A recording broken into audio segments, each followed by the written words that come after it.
Assalamualaikum warahmatullahi wabarakatuh. Perkenalkan, nama saya Wanda Meilani dengan NPM 2113132200012 dari kelas A semester 6, Program Studi Gizi Universitas Singapura Bangsa Karawang. Di sini saya akan mempresentasikan hasil rangkuman dari buku Manajemen Sistem Penyelenggaraan Makanan Institusi yang berjudul Distribusi Makanan. Baik, selanjutnya, sebelum mengenal lebih jauh distribusi makanan, di sini saya akan mempresentasikan mengenai definisi dari distribusi makanan. Distribusi makanan adalah serangkaian kegiatan penyampaian makanan sesuai dengan jenis makanan dan jumlah porsi konsumen yang dilayani. Dalam penyelenggaraan makanan di rumah sakit, distribusi makanan adalah kegiatan menyalurkan makanan yang diproduksi sesuai porsi, jumlah, dan diet pasien yang dijalani. Kemudian, yang kedua merupakan kegiatan dari distribusi makanan. Yang pertama yaitu pembagian atau pemorsian, yaitu suatu cara atau proses mencetak makanan sesuai dengan porsi yang telah ditetapkan.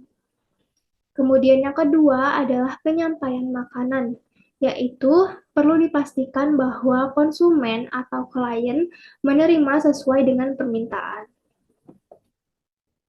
Selanjutnya, adapun tujuan utama dari distribusi makanan adalah agar makanan yang telah diproduksi dapat tersalurkan kepada klien atau konsumen sesuai dengan permintaan. Nah, adapun tujuan lain dari kegiatan distribusi makanan yaitu yang pertama, makanan sampai kepada konsumen sesuai yang dipesan.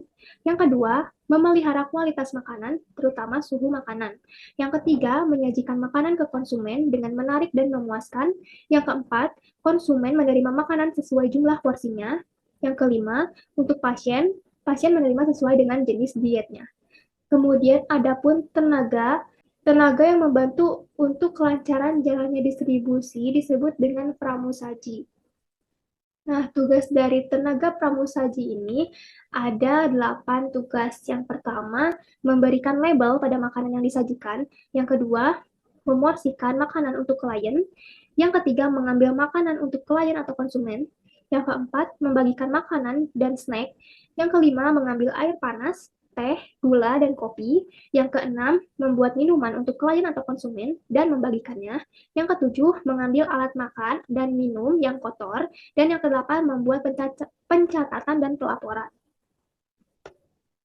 Beberapa syarat karyawan pada bagian distribusi diantaranya adalah yang pertama, tidak sedang mengidap sakit atau luka yang bisa menimbulkan kontaminasi pada makanan. Yang kedua, menggunakan APD atau alat pelindung diri yang lengkap. Yang ketiga, selalu mencuci tangan sebelum maupun sesudah melakukan pekerjaan ataupun setelah keluar dari toilet.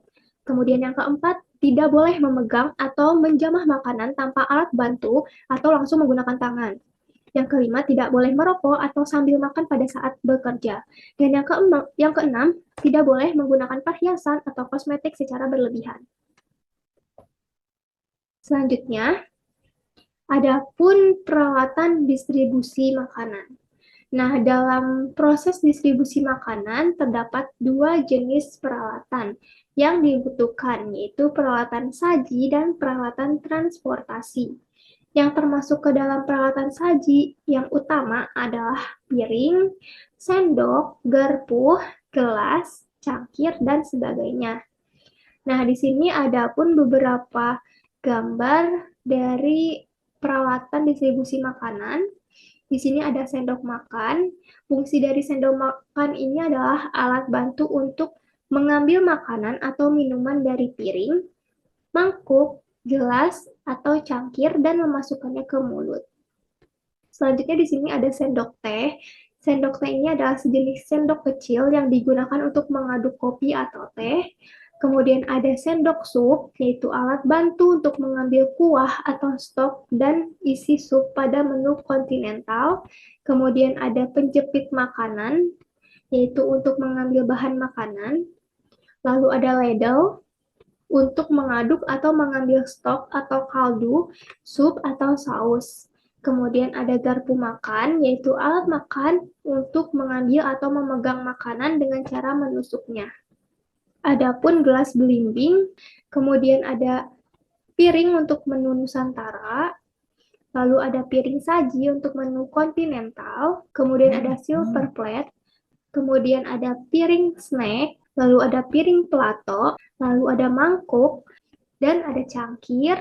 Selanjutnya ada pisau, kemudian ada cetakan, kemudian ada napkin, kemudian ada tray, lalu ada troli atau kereta makan atau gueridon, dan juga ada filler, yaitu alat untuk membungkus makanan.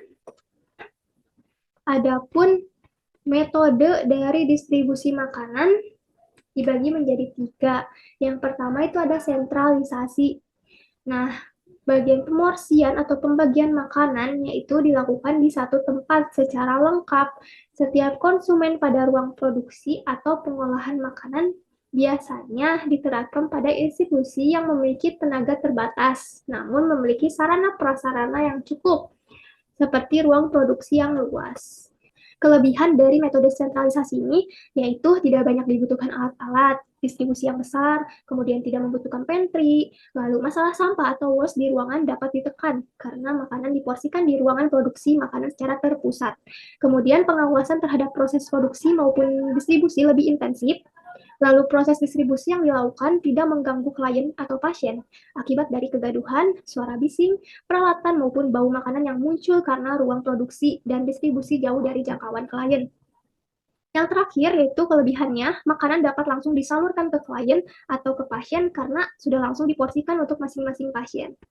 Adapun kelemahan dari metode sentralisasi yaitu dibutuhkan ruang produksi maupun distribusi yang luas karena pemorsian makanan dilakukan pada tempat tersebut, bukan di tempat lain. Lalu memerlukan tenaga pengolah maupun distribusi makanan yang terampil dan terlatih karena semua kegiatan pemorsian dilakukan di tempat produksi makanan. Kemudian tingkat kepuasan konsumen bisa jadi menurun, terutama karena faktor suhu makanan yang disebabkan jarak dan waktu, dan ketidaksesuaian peralatan makan bisa saja terjadi pada metode sentralisasi ini, karena semua kegiatan, semua konsumen dilayani pada satu tempat.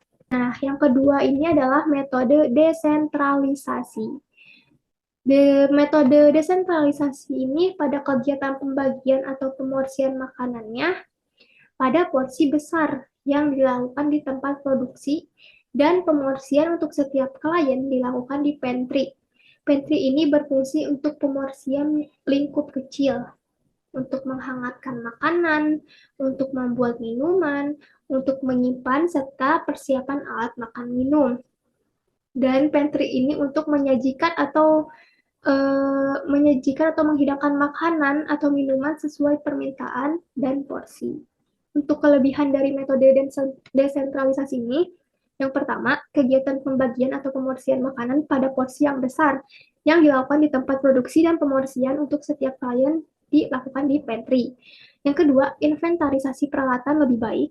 Dan yang ketiga, tingkat kesalahan pemberian diet pasien dapat ditekan. Sedangkan untuk kelemahannya, yang pertama, alat-alat distribusi dibutuhkan dalam jumlah lebih banyak, terutama untuk wadah makanan yang akan diporsikan dan alat transportasinya. Kemudian, penurunan mutu makanan dapat terjadi, terutama dalam hal kematangan dan kandungan gizi. Lalu, bisa jadi terjadi keterlambatan waktu pelayanan, ataupun konsumen atau klien akan menjumpai kegaduhan akibat dari suara atau bau yang timbul akibat kegiatan di pantry. Lalu tenaga yang dibutuhkan dalam metode desentralisasi ini lebih banyak dan kesulitan dalam pengawasan. Selanjutnya, metode yang ketiga yaitu metode kombinasi sentralisasi dan desentralisasi. Metode ini diterapkan pada institusi yang tidak bisa menerapkan salah satu metode distribusi secara penuh. Misalnya untuk di rumah sakit yang melayani pasien dengan bermacam-macam diet dan penyakit, karena keterbatasan ruangan produksi di instalasi gizi, sehingga untuk makanan biasanya diolah dan diporsikan di instalasi gizi. Sedangkan untuk diet khusus, diolah di instalasi gizi dan pemorsiannya di pantry.